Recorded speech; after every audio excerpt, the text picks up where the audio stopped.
Halo, apa kabar teman-teman? Kenalin, aku Ardin. Di kesempatan kali ini, melalui video ini, aku pengen diskusi sama teman-teman terkait leadership.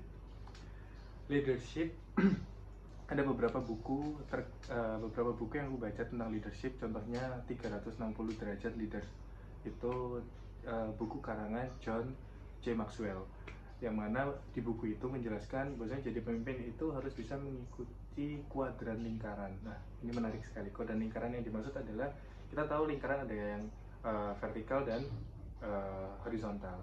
Jadi aku ingin menjelaskan langsung kalau secara vertikal sebagai pemimpin itu memang harus memiliki sifat yang bisa ditiru, atau perilakunya adalah bisa memberikan motivasi buat anggotanya.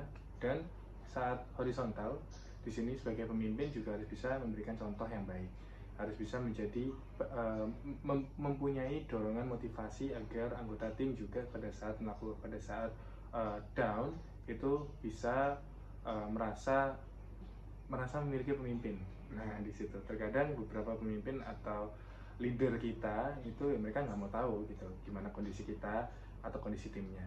Dan satu hal lagi, sebagai pemimpin itu juga harus bisa ke bawah dalam artian mengerti langsung SOP, mengerti langsung bagaimana kondisi lapangan, mengerti langsung timnya seperti apa yang mereka rasakan, agar mereka tidak terkesan bosi. Sebagai leader itu juga harus mengerti apa saja yang dikerjakan oleh tim-timnya. Lalu selanjutnya, yang lagi ramai pada saat, karena kan di dunia ini, di Indonesia lebih tepatnya, ini kan mayoritas umurnya adalah gen milenial. Dan bagaimana cara berkembang leadership atau jiwa leadership kita di era millennials. Itu ada buku yang berjudul Ignite Millennials Leadership. Nah, jadi di situ buku tersebut menjelaskan kiat-kiat untuk bisa menjadi pemimpin dari tim ataupun grup kita yang isinya kebanyakan atau mayoritas millennials. Yang pertama, teman-teman pada saat menjadi pemimpin millennials itu harus pendekatan secara ilmiah atau berbasis data.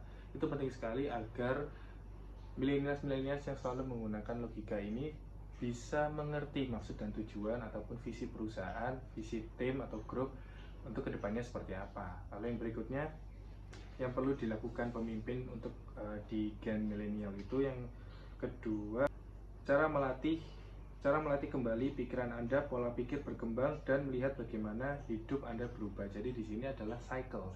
Sebagai pemimpin harus bisa memberikan cycle ke anggotanya agar anggotanya sendiri pun juga bisa berkembang gitu. Karena millennials ini senang sekali saat di-trigger untuk bisa berkembang atau self development. Lalu yang berikutnya, sebagai pemimpin di millennials itu teman-teman juga harus menerapkan metode-metode agar bisa dipercaya. Karena pada saat gen milenial ini, pendekatan-pendekatan persuasif atau dengan cara yang perlahan di sini lebih disukai, agar mereka pun juga mengerti maksud atau tujuan kita sebagai pemimpin. Dan juga pendelegasian tugas itu jadi lebih bisa efektif dan tujuannya bisa tercapai. Lalu yang berikutnya, yang keempat ya, yang keempat adalah metode yang praktis ini perlu digunakan agar para milenial atau gen muda ini itu juga tidak boring atau tidak bosan dalam menjalankan tugas yang sedang mereka kerjakan. Praktis, mudah, dan pastinya kita juga memberikan jalan kepada mereka agar mereka juga tidak kebingungan dalam menentukan tugas-tugas mana dulu yang harus mereka kerjakan.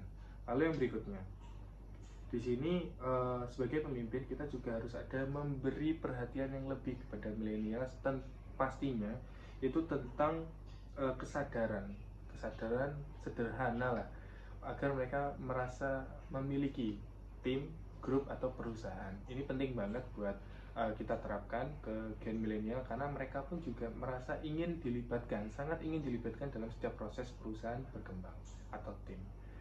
Jadi itu sih menurut saya untuk kiat-kiat leadership. Kalau memang ada kurang lebihnya, mohon maaf. Silahkan teman-teman kalau memang ingin diskusi, langsung aja di komentar di bawah. Nanti akan aku baca dan ada kesempatan lain kita akan bisa bahas. Thank you.